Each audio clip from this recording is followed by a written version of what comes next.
Welcome, this is section 3.1. Our goal is to solve an equation today. And to solve an equation, we're going to isolate the variable, which means get it by itself by making equivalent equations. So to do that, we're going to have to do some transformations, and those are operations like adding, subtracting, multiplying, or dividing on equations to produce equivalent equations. The golden rule that we're going to use here when we do decide to add, subtract, multiply, or divide something to get x by itself or the variable by itself is to use the golden rule, which is what you do on one side of an equation, you have to do on the other side of the equation. Think of that equal sign as a balancing bar, and so if we add 5 on one side of the equal sign, we have to add 5 on the other side. Same with subtracting, same with multiplying, same with dividing. And so one trick that people like to do is to draw a line down the equal sign to make sure that what you do on one side, you do on the other side. If there's a plus 5 on the left of the line or the left of the equal sign, there's also that on the right. So some ways that we can, here's two quick examples of isolating the variable or getting x by itself. In this case, in example number 1, right here, it says x minus 3 equals 5.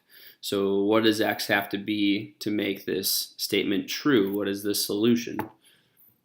And many of you probably know it's 8 right now, but I'd like us to practice this skill because this skill of undoing things is a skill that you're going to use for the rest of your math career and beyond. So what's being done to x? It's being subtracted by 3. So to undo that, we're going to add 3. Because subtracting 3 and adding 3 equals 0. So then we're really just left with x on the left side of the equal sign. But if I'm going to add 3 on the left, I have to use the golden rule and do that on the other side of the equal sign. So subtracting 3 and adding 3 are really 0. So really we have like x plus 0 over here, which in the future we don't need to write down x plus 0. It's kind of like saying, hey, Mr. P gave you a gift. How much money did he give you after class? He gave you nothing. So it really wasn't worth mentioning, so really we can just call this x. Over on the right side, I have 5 and I have 3. That is 8. So 8 is our solution. You can always, here's the awesome thing about algebra, you can usually check your answer in a pretty slick way. In this case, we take 8 and we plug it in. 8 minus 3 equals 5. Bam, I feel really good about that. On example number 2, x is on the left, it's being added to by 6. So how do we undo adding 6? How do I undo giving you $6? I take $6 away. So I subtract 6. But then what I do on one side of the equal sign, I have to do on the other side of the equal sign. So then we're left with x on the left side because the positive 6 and the negative 6 are nothing now. And then on the right side, we have to simplify this. So the right side says 10 minus 6. What is 10 minus 6? It's 4. 4, I think, is the solution. And if you plug it back in, 4 plus 6, what's that equal? 10? Yep, it's a solution. Hold on 1 minute, Mr. P's got to sneeze. Wait for it. Maybe not. Probably because I said I was going to sneeze. It just went away. I was battling that for, I don't know, 15 seconds. Now there's two little tricky things that'll come up. So here, what side is x on? It's on the left. What's being done to it? Nothing. X is already isolated. Well, so what does x equal? Well, we just got to figure out what's 8 minus 3. That's 5. There's really nothing to undo there. And then last little caveat, this isn't something that I get too upset about right now, but if you ever realize that x is on the right in the end, so this says 7 equals x. We want to know what x equals. So let's flip it. Let's say x equals 7. We just switch the two sides of the equation. Not a big deal, but it's good to see, and teachers in the future are going to expect to see the variable on the left. Okay, let's try some more of these. This is awesome. So we're undoing stuff. So here we go. So here, x is on the left. We're adding 7. How do we undo adding 7? Subtract 7. What we do on one side, do to the other. So on the left side of the equal sign, now that we undid adding 7, we just have x. On the right side, we have to calculate or simplify what x equals. 4 minus 7 is negative 3. Circle that. That is your solution. Check it. What's negative 3 plus 7? Is it 4? Yeah, checkmate. Here, this next example, I love this one because x is on the right. So draw a dashed line maybe down the equal sign. X is over there. What's being done to the x?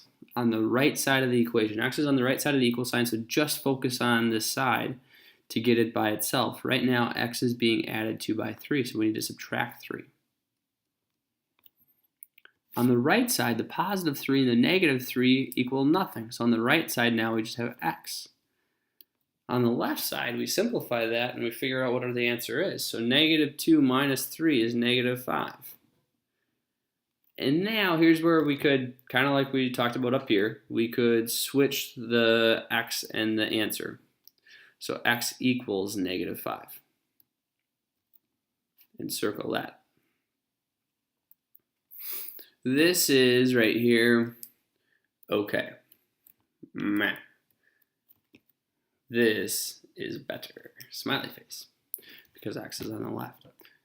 And you don't need to switch it until at the very end. However, I'll tell you what though, you could have switched the left side and the right side immediately. If this bothers you that x is on the right, then write x plus 3 on the left side and negative 2 on the right side of the equal sign. And you'll see that if you solve this equation, it's still going to get you x equals negative 5, and then you don't have to switch the x and the answer at the end. It's your choice, whether you switch it at the end or at the very beginning. By the way, if you check your answer here, plug in negative 5 for x, or substitute in negative 5 for x, negative 5 plus 3 is negative 2. That's correct. Hip hip hooray. Feel a little more confident with this? X is on the left side of the equal sign. Whoa. It's being subtracted by 5, so we're going to add 5. Boom. X equals 7. Bada bing, bada boom. Check that and it's correct. Here, x is on the right side of the equal sign, so it's being subtracted by 10, so we will add 10 to each side. That becomes nothing, so we're left with x on the right side of the equal sign. Now simplify this. This says negative 6 plus 10, which is 4. So the solution is x equals 4. Boom. See how I switched the left and the right side? By the way, if you take 4 minus 10, you get negative 6. Awesome. Then I think we just have 2 left. What side of the equal sign is x on? On this example right here, I'll go green. I'll go to the, there we go, there's green. What side is x on? X is on the left. You hear my dog snoring back there? What's being done to it? What is being done to x here? Actually, x is already by itself. It's already isolated. So what does it equal? Well, it equals 5 plus 4, but come on, what's 5 plus 4? It's 9. Boom, yeah. This last one is super, I shouldn't say tricky, but here, what's being done to x? This one's actually advanced, so I hope this does not show up on your assignment, but it's something to think about, and tomorrow we'll actually really address this. But remember how we talked about how we don't subtract, we add the opposite? Now we've stepped away from that here, and that's okay. But on this one, if you don't think about subtracting as adding the opposite, you probably will make a mistake and not get this one right. So here, I changed the adding, or the subtracting, excuse me, to adding the opposite. So it says 3 plus negative x. So what's being done to x? X is actually being added to by 3. That 3 is positive. It's the x that was being subtracted or negativized. Is that a word? I just made it one. So how do we undo adding to the x? We're adding 3. How do we undo adding 3 to the x? We subtract 3. So this cancels. So we get negative x equals negative 3. Tomorrow we'll talk about how to solve this. Our goal is to isolate the x, but unfortunately instead of it saying x, it says negative x. So we'll talk about how to undo this tomorrow. But think about it, if negative x equals negative 3, Wouldn't positive x equal positive 3? Yeah. And then let's check that. Whoa. Let's check that. What's 3 minus 3? When I substitute in 3 for x. What's 3 minus 3? 0. This is totally the right answer. Yeah.